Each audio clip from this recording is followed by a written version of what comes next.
um ato realizado nesse fim de semana que reafirmou os princípios democráticos e serviu para refletir sobre esse período sombrio aí da história do nosso país. Vamos ver.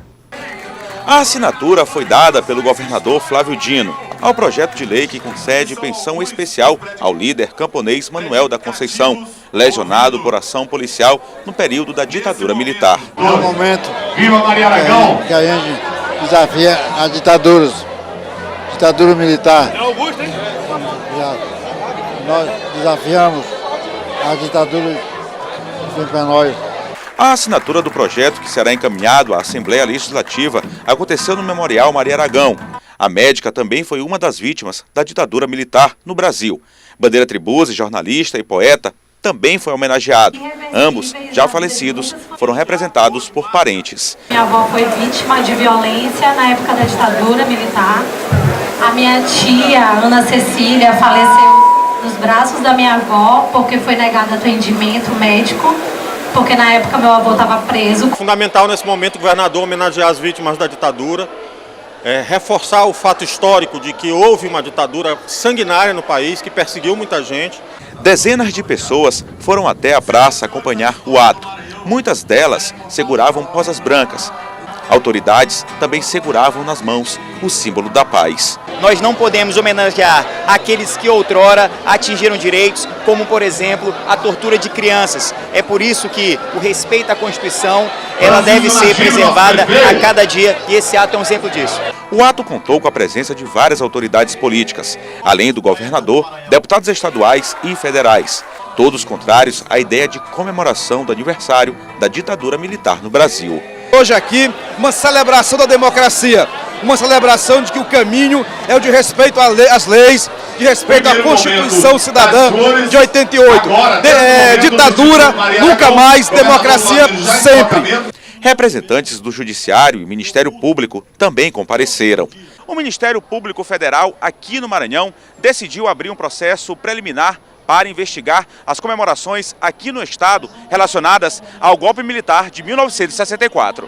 No seu discurso, o governador Flávio Dino destacou as injustiças praticadas contra as vítimas no período da ditadura e que a democracia deve prevalecer. Estamos reafirmando que, infelizmente, há 55 anos atrás, houve uma ruptura da ordem democrática, um desrespeito à Constituição, e que isso não deve mais se repetir no Brasil.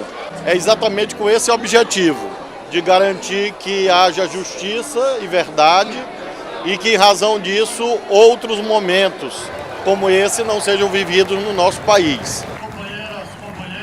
Para refletir mais sobre o assunto, eu recebo aqui no estúdio o pós-doutor em História e pesquisador dos programas de pós-graduação em História e de pós-graduação em Ciências Sociais da UFMA, Lindon de Araújo Santos. Professor, bom dia. Bom dia, Roberto. Professor, se a gente fosse falar das razões para esquecer esse período, nosso tempo aqui seria mínimo para isso, né? Seria muito pequeno. Mas assim, de fato, onde é que está o cerne da questão? Por que de fato é preciso lembrar para esquecer? É preciso, Adalberto, enfrentar uma memória que é incômoda para nós como sociedade, que foi um período muito obscuro da nossa história, uma história recente, que foi um golpe militar, civil-militar, que tirou um presidente legitimamente eleito e que não havia nenhuma ameaça concreta daquilo que os golpistas estavam atribuindo, né, em termos de comunismo e outras ameaças assim mais imaginárias do que reais. Então, nós não temos que comemorar nada, né? Nós temos que lembrar e enfrentar uma memória dos desaparecidos, mortos, das famílias que estão traumatizadas até hoje, e que a sociedade e o Estado não se responsabilizaram em enfrentar isso. Então nós temos que lembrar para enfrentar e não comemorar uma data nefasta para a nossa história política recente, não é? Só para pontuar aqui, o Ministério Público Federal, na semana passada, lançou uma recomendação no sentido de que as Forças Armadas não viessem a fazer nenhum tipo de comemoração em relação à data. Depois, a própria Justiça Federal liberou qualquer tipo de manifestação. O Supremo Tribunal Federal também se manifestou a respeito do assunto, mas, enfim. É preciso falar sobre isso também, professor, porque há uma, de certa forma, as pessoas estão sendo conclamadas a revisar a história, né? E a relativizar os fatos. Há quem diga, inclusive, eu lembrei agora da Márcia Tiburi falando de que a ditadura não é questão de opinião. O fato aconteceu. A opinião é se você é a favor ou contra, né? Se você concorda ou não, se aquilo é certo ou errado. Mas, assim, o fato aconteceu. Sim. É preciso pontuar isso também, né? É incontestável que houve um número de centenas de torturados, de mortos, de desaparecidos. Isso está documentado. Mesmo no período da ditadura, em 1981, o lançamento de um dossiê chamado Brasil Nunca Mais, que registrou processos e denúncias de violações de direitos humanos. Então, isso está mais do que documentado. Não há possibilidade nenhuma de se revisar o fato em si, que de fato aconteceu. Não é? Agora, o que está se tentando fazer é uma disputa de narrativas e de memórias para que não se atribua ao regime militar, à ditadura militar, a gravidade que ele cometeu, dos crimes, né, contra os direitos humanos, contra os direitos individuais e contra a própria Constituição. Então, esse revisionismo é inaceitável diante das evidências incontestáveis da documentação e dos testemunhos também, não é, dos corpos que foram atingidos diretamente pela violência do Estado. Bom, nós tivemos na semana passada, como eu disse ainda há pouco, o presidente Jair Bolsonaro determinou ao Ministério da Fazenda, ao Ministério da Defesa, a produção de um documento com referência ao golpe de 64. A intenção, segundo o presidente, foi rememorar o fato, mas identificar pontos corretos e errados para o bem do Brasil no futuro. E ontem a assessoria de imprensa do governo federal assumiu que distribuiu um vídeo, mas que não sabe quem teria produzido esse vídeo que foi distribuído ontem num canal de comunicação que tem o Palácio do Planalto com vários jornalistas. O vídeo negando que um golpe de Estado instaurou a ditadura militar no Brasil. Nós vamos ver um trecho do vídeo, nós temos o vídeo aqui, nós vamos mostrar agora para você um trechinho desse vídeo que foi enviado em um grupo de WhatsApp para distribuição de informações a jornalistas. Vamos ver um trecho. Se você tem a mesma idade que eu, pouco mais, pouco menos, sabe que houve um tempo em que o nosso céu de repente não tinha mais estrelas que outros, nem nossa vida em nossos campos e bosques mais flores e amores. Se você é jovem, já deve ter ouvido isso dos seus pais. Mas, se você quer mais detalhes, quer depoimentos, quer ter certeza de que isso é verdade, faça uma pesquisa, consulte os jornais, revistas, filmes da época. Você vai ver, era sim um tempo de medo e ameaças. Ameaças daquilo que os comunistas faziam onde era imposto sem exceção. Prendiam e matavam os seus próprios compatriotas. Havia, sim, muito medo no ar. Greve nas fábricas, insegurança em todos os lugares.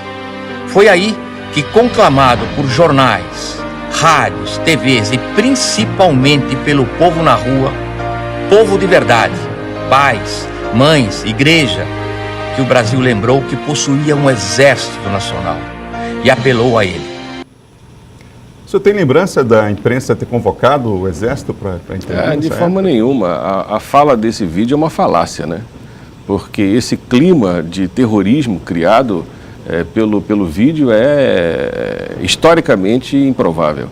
Entendeu? Pelo contrário, o Brasil estava caminhando para um processo de reforma agrária, de alfabetização, via o plano do Paulo Freire, por exemplo, o maior plano de alfabetização que o Brasil já tinha, e processos em andamento que hoje ainda estão inacabados, né, estavam acontecendo. E contra esses processos de reformas populares, de educação, do próprio plano econômico também, isso tudo foi interrompido por causa do golpe. Então, o golpe não foi para afastar o fantasma do comunismo. Ele teve muitos outros motivos, dos interesses, né, da época, para que essas reformas de base não viessem a acontecer, como não aconteceram até hoje, a exemplo da reforma agrária, por exemplo.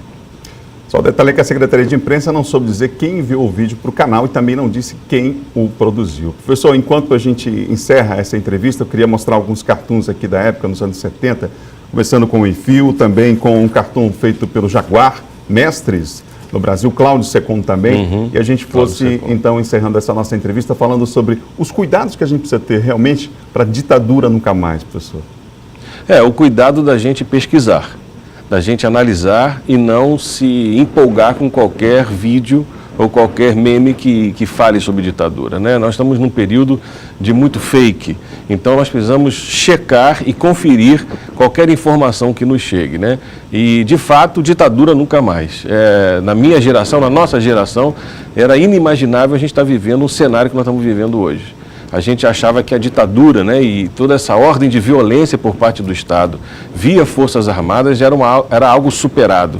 E, de repente, nós estamos vivendo de novo esta ameaça. Então, de fato, ditadura nunca mais, é uma conquista da sociedade. Nós temos que celebrar a democracia e não a ditadura. Esse é o compromisso da nossa geração e da nossa sociedade. Professor Lino de Araújo Santos, obrigado pela entrevista. Obrigado, Roberto, a você.